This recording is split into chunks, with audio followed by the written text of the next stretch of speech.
ഞാൻ നിങ്ങളുടെ മുന്നിൽ വന്ന എന്നാന്ന് വെച്ചാൽ എൻ്റെ ഒരു കൂട്ടുകാരൻ്റെ ദുരന്തം നിങ്ങൾക്ക് ആർക്കും സംഭവിക്കരുത്. കാരണം എൻ്റെ കൂട്ടുകാരനല്ല, അവനെൻ്റെ കൂടപ്പുറപ്പാണ്.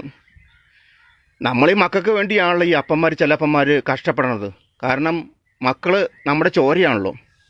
അപ്പോൾ ചെറുക്കൻ വീട്ടിൽ കിടന്ന് ബഹളം വെച്ചപ്പോഴത്തേക്കും അവനൊരു ബൈക്ക് വേണം, 3.5 ലക്ഷം രൂപയുടെ ബൈക്ക് വേണം. അപ്പം കൂട്ടുകാരന്മാർക്കൊക്കെ ഉണ്ട്, മേടിച്ചു തന്നെന്ന് പറഞ്ഞ് എൻ്റെ കൂട്ടുകാരൻ കടവും വിലയൊക്കെ മേടിച്ച് ഇവന് ഒരു എന്തോ 3.5 ലക്ഷം രൂപയുടെ ബൈക്ക് മേടിച്ച് കൊടുത്ത് ഇവൻ ആ ബൈക്കിൽ കയറി റോക്കറ്റ് പോകണ മാതിരി റോട്ടിയിട്ടങ്ങ് പോയിട്ട് ഒരു ബസ്സിൻ്റെ അടിയിട്ട് കയറിയിട്ട് റോക്കറ്റ് പൊട്ടണ മാതിരി അവനങ്ങ് പൊട്ടി. അവൻ്റെ സൂക്കേടും തീർന്നു. ഈ മരണവാർത്ത അമ്മ അറിഞ്ഞ് അമ്മയ്ക്ക് പ്രഷർ കയറി. ലാസ്റ്റ് അമ്മ നിലത്ത് വീണ് തലഞ്ഞരമ്പ് പൊട്ടി, അമ്മയും തീർന്നു. ഈ ദുഃഖവാർത്ത അപ്പനറിഞ്ഞ് ലാസ്റ്റ് അപ്പന് താങ്ങാൻ വയ്യാണ്ട് നീറി ഒരു കത്തെഴുതി വച്ചിട്ട്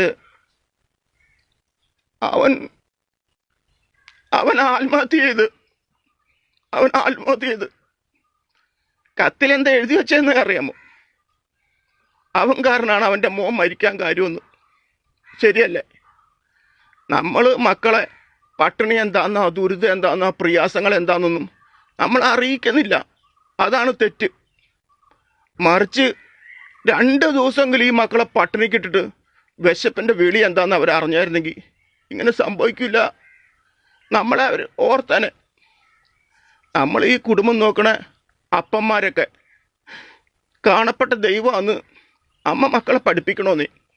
അങ്ങനെയൊക്കെ വന്നായിരുന്നെങ്കിൽ ഒന്നും സംഭവിക്കില്ല.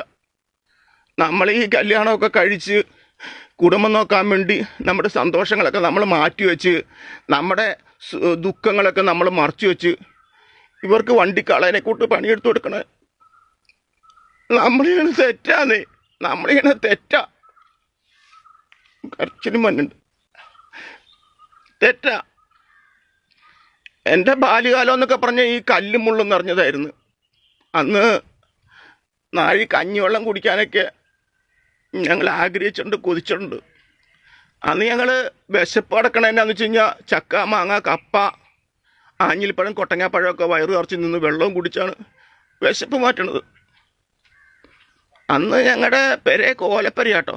എന്ന് വെച്ചാൽ മഴ പെയ്ത് കഴിഞ്ഞാൽ വെള്ളം മുഴുവൻ അകത്ത് വീഴും. അത്രയ്ക്ക് ചോർച്ച.